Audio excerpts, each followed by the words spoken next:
Bonjour tout le monde. Aujourd'hui, je vais vous présenter un peu la manière qu'on doit travailler dans notre système 4-3-1 à partir de notre zone, puis pourquoi en fait on le fait de cette façon-là et les avantages qu'on va y avoir. Vous allez voir les différents rôles de chacun des postes. Euh, Ça permet un jeu très fluide où est-ce qu'on a toujours des solutions. Donc, le système, vous l'avez sûrement déjà remarqué, il y a deux latérales, gauche-droite, deux défenses qui sont aussi gauche et droite. Un milieu centre que j'ai marqué défensif, vous allez voir pourquoi. C'est que, en fait, euh, il va toujours se placer juste devant la défense. Donc, oui, il peut monter un petit peu, mais en temps normal, en perte de balle, il doit automatiquement être devant la défense. Ensuite, milieu gauche, milieu droit et l'avant-centre. Donc, quand on reprend du gardien, ou de la gardienne plutôt, on voit que ça crée déjà un losange. On va placer une défense centrale à droite, ici, et à gauche, à l'extrémité des deux boîtes de réparation. Pourquoi? Parce que ça nous donne de la largeur. Euh, donc, et aussi, on voit aussi la milieu-centre, ici, qui se place, dans le fond, assez bas aussi. Et ça crée un beau losange de passe qui est possible.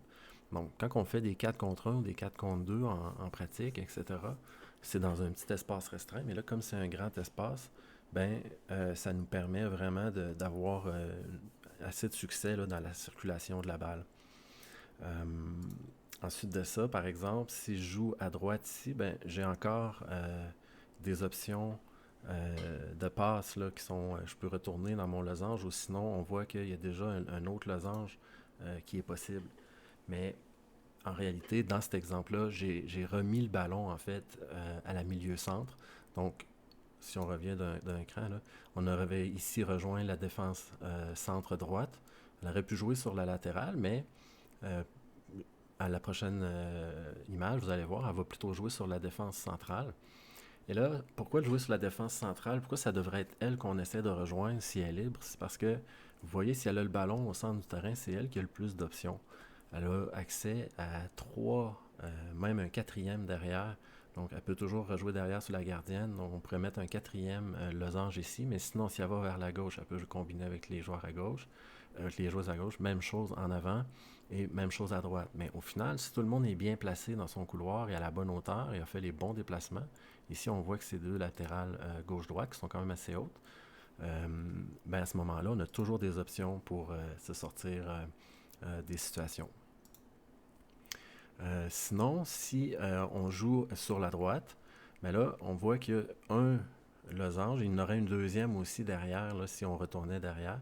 Mais si on prend cet exemple-là, et là, on a rejoint, si je reviens en arrière, on a rejoint la joueuse la plus loin, par exemple. Donc, qu'est-ce qui se passe à ce moment-là? Ben, la joueuse qui vient de recevoir le ballon, elle a encore accès à deux losanges. Et puis, vous voyez les flèches jaunes, c'est parce que à ce moment-là, puisqu'on a réussi à avancer sur le terrain, on veut que les défenses et tout le monde, en fait, tout le bloc, réussissent à monter sur le terrain en même temps que la passe finalement. Pourquoi? Ben parce que ça oblige l'autre équipe aussi à revenir et nous, ben ça nous donne un avantage parce qu'on est rendu plus haut sur le terrain. Donc, ici, la joueuse, elle a encore une fois des options. Elle peut retourner dans l'axe ou si c'est impossible, elle peut retourner derrière, elle peut jouer sur la latérale. Euh, Dans cet exemple-ci, on va dire qu'elle a joué sur l'avant-centre. Et là, l'avant-centre, encore une fois, elle a des options. On voit que les joueurs sont quand même assez compacts. Pourquoi? Parce qu'on soit en mesure, ben en fait, c'est pas vrai, on utilise quand même 4 couloirs sur 5.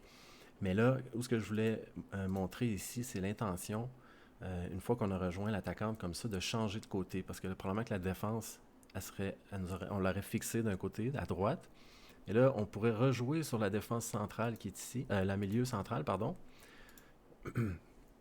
Et là, vous voyez où est-ce qu'il est rendu l'espace. Il serait dans le couloir extérieur ici, par notre latéral. Donc, une fois qu'on a réussi à rejoindre notre latéral, ben encore une fois, si on a une possibilité de faire un centre dans la boîte, c'est super. Puis si les joueurs sont prêts à y aller aussi, c'est super. Sinon, ben, on a encore des options. Et vous pouvez voir que j'ai mis des flèches jaunes encore une fois. Hop, pourquoi? Parce que regardez, il était où avant nos défenseurs centraux? Il était assez bas. Donc, on veut qu'il monte avec le ballon. On a réussi à gagner cet espace-là. Donc, par rapport à l'autre diapo, là, si on veut, à l'autre image, c'était environ ça ici là, qu'on a réussi à gagner en terrain, dans le fond. OK? Alors, puisqu'on l'a gagné, ben, avec nos défenseurs, on va monter pour conserver cet espace-là. Donc, après l'adversaire, s'il veut se sortir, mettons qu'on perdait le ballon ici, parce que là, j'ai plus d'image, ouais. Si on perdait le ballon ici, exemple, ben là, on serait tous ensemble pour pouvoir se défendre. Probablement que les deux joueuses ici, ils viendraient attaquer le ballon. Ensuite, celle ici, elle viendrait faire une couverture sur une joueuse dans son dos. Même chose pour elle. Même chose pour elle. Et elle, ici, peut-être qu'il pourrait couper une option vers l'arrière.